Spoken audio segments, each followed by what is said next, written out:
across America. It's the weekend. This weekend, your host is Bob Lonsberry from WHAM in Rochester, New York. I can't do this. No, I honestly can't do this. It's like, if I move my mouth too much, if I have to breathe, stuff, I'm afraid I'm going to get, like, stretch marks or rip. Right now, you poke me with a fork, I'm going to ooze that stuff inside a pumpkin pie. I apologize, because this was going to be the year of restraint on Thanksgiving, when I sat there and at the head of the table, carving the turkey, very nice. Smoked turkey, by the way. Thank you, Amish craftsman. I'd carving the turkey. Would you like white meat or dark meat? Do that patriarchal kind of thing. You know what I'm saying? Like, ask myself, if you were in a movie from the 1950s when it was black and white, how would you do? Yes, would you care? May I slice you a piece of breast meat there, youngster? And they pass this around the table. I'm going to sit there like the grand patriarch. And you know, the one who asks the dumb questions. Well, why don't we go around the table now and everyone say one thing we're thankful for, okay? And just a note, we cannot include professional sports teams in our list of things to be grateful for. That was going to be my role. And I would, setting the example through restraint, I would maybe a deviled egg here and maybe a small dollop of squash there. I guess, yes. Could you get me 2 or 3 little bread cubes of stuffing? That's plenty. That's all. No, I'm setting an example of fitness. I ran a marathon this year, you know. Look, I wore my medal around the neck to Thanksgiving dinner. Well, that's right. Yes, but a tiny little sliver of the cranberry sauce, please. Try not to get one that has the ridge from the outside of the can on it, okay? It ruins the image. I was going to pretty much be able to fit my whole Thanksgiving supper into about 1 tablespoon. You know what I'm saying? And you know how people on diets are? How they're so annoyingly self-righteous? Oh, look at how little I'm eating. Kind of like that. You know what I'm saying? It kills you. Oh, yes, well, I've lost so many pounds. Yes, oftentimes people stop me on the street, confusing me for someone 20 years younger. Really? No, I see old friends and they say, Bob, is that you? My gracious. What, stuff like that. That was my plan. But we did the prayer, we got to the amen, and it was all there, and kind of that, how the smell comes up in your nose? And you kind of quiver, you know what I'm saying? It's like your nostrils kind of flare a little bit, and you get that little sort of, you're jonesing, and you're saying, well, I have the knife in my hand, and I'm going to eat a lot of food, and you don't want to be in my... Anyway, so I just ate like a stinking cow. I kid you not. No, there are 3 or 4 third world countries which in an average month do not consume as many food, all the people together, calories of food together as I did. I put it down. I'll be honest with you. I don't know where they grow, say, squash. I don't know in the hierarchy of farming, who gets to grow the squash? I don't want to do squash. I want to do peas. Everyone loves peas. No one likes squash. Anyway, wherever they grow the squash, I think I ate those people out of a whole year's production. I think I sustained the entire squash industry myself. Yeah, here's the thing. I understand it's probably in Vietnamese sweatshops where they have people cut those little cubes of bread up for the stuffing in a box. But I myself, I think I'm keeping some of those bread cube sweatshops in business. I just ate and stinking ate. And here's the deal. My people, we don't let things go to waste. You know that stuff crammed up inside the turkey? No, like that neck thing, and they put like various of his guts in the little paper bag. Yeah, the thing you always forget to take out of the turkey before you roast it. No, we eat the guts. I kid you not. On my plate. Hey, excuse me.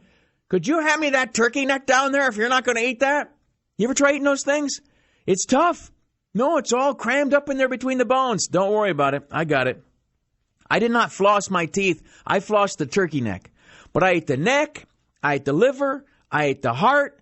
I think I sucked on the little bag they came in for a while. I was licking plates as amateurs, by which I mean children, were finishing up their meal. They just kind of roll off the chair and moan. You know how you do at the end of Thanksgiving dinner? Exactly. you got the DVR, that stinking dog show on the background, and they sort of thump off their chair and they roll over. Oh, I can't eat another bite. Hey, kids, how about some pumpkin pie? And they roll back over. You know what I'm saying? Have a little bit more. You cram it down your mouth. My, oh my, oh my. But the thing is, I may have overdone it. And so I find myself today just about full. Just about. Here's the thing. That little thing on the side of the turkey that pops up when he's done. Yeah, my belly button did that. Yeah, exactly. So anyway, I'll be fine. And I'm sure this will not affect my svelte figure in the least. Friday night. It's about dinner time, Portland, Oregon. And they have their big community Christmas tree lighting. And hundreds of people go. I don't know if you have had a chance to see photographs on the news from there, but it's, everybody crowded in, and it's kind of chilly. It's the right time of the year, and it's mostly moms and dads and kids. Beaucoup moms, beaucoup kids. And that smile and the warmth and the community and all that sort of sweet thing, and let's have a song and everything. It's just beautiful.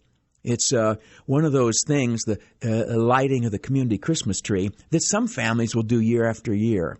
And maybe Grandma and Grandpa came along and they remember a time way back in the day when Mom and Dad were little youngsters themselves and whose eyes lit up when it was time to light the tree. Well, 5:40 Friday evening, Portland, Oregon. There was a man, 19 years old, a refugee from Somalia, embraced by this country, brought to its shores, endowed with its citizenship, by the name of Mohammed Osman Mohammed. And he was at some little distance from the Christmas tree lighting and at a train station. And he, as the crowd had gathered, and the tree was about to be lit, pulled from his pocket a cell phone. He dialed in a number and was apparently disappointed when nothing happened, because he quickly pushed the end and dialed in the number again and pushed send. At that point, the best report we have is that federal agents swarmed him, tackled him to the ground, as he shouted out, not Merry Christmas, but Allahu Akbar. You see, the report of those federal agents is that several minutes before, right up next to that group of several hundred Oregonians come to light the Christmas tree, this man, Mohammed Osman Mohammed, a refugee brought to our shores, held to our breast, blessed with the bounty and the liberty of America, even handed our citizenship on a silver platter. Mohammed Osman Mohammed had driven a white panel van and parked it right there where the people were. Inside were 6 55-gallon drums filled with what he believed to be high explosive, and these were connected by detonation cord, and inside each one was a blasting cap. Now, in the weeks leading up to Friday night, Mohammed Osman Mohammed had been told repeatedly, there will be a lot of women and children at this event, and they will be killed by the dozens and scores and hundreds, and if you don't want to do this, you don't have to. But Mohammed Osman Mohammed, telling undercover agents defending America, telling those undercover agents that he had been planning and dreaming and hoping for a carnage just like this since he was 15 years old. And so it was that this van, full of enough supposed explosive to blow a city block to kingdom come, this man at the train station down the road keyed in the number on the cell phone.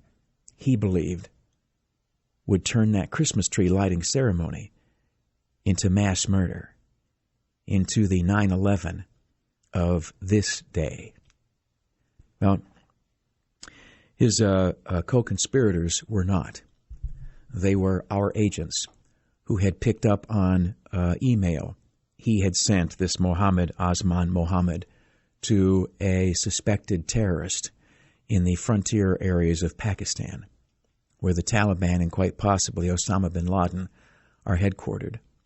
Intercepting those messages, our agents intercepted this young man. And the best we can determine at this point is they said, we were sent to you by so-and-so, the contact off in Pakistan, and you are to deal with us now. And so it was that he laid out his plan, allegedly. And this was it. And in this season, Thanksgiving weekend, when we look a month off at our joyous Christmas celebration, a time when, regardless of your faith or lack of faith, we've got a lot of good cheer, we've got a lot of brotherhood, we've got a lot of friendship and love. On that day, the day after Thanksgiving, when the families and good people of an American city, Portland, Oregon, were gathered together, that's when the evil and the evil philosophy of Mohammed Osman Mohammed wanted to wreak death and destruction. Our phone number is 1-800-501-7080. Here's the deal. Thank goodness for these agents. Thank goodness for the 24/7 vigilance in defense of this country. Or Friday night might have been a horrific heartbreak and a tragedy of great evil, done again in the name of religion. Phone number 1-800-501-7080. I'm Bob Lonsberry, and this is The Weekend.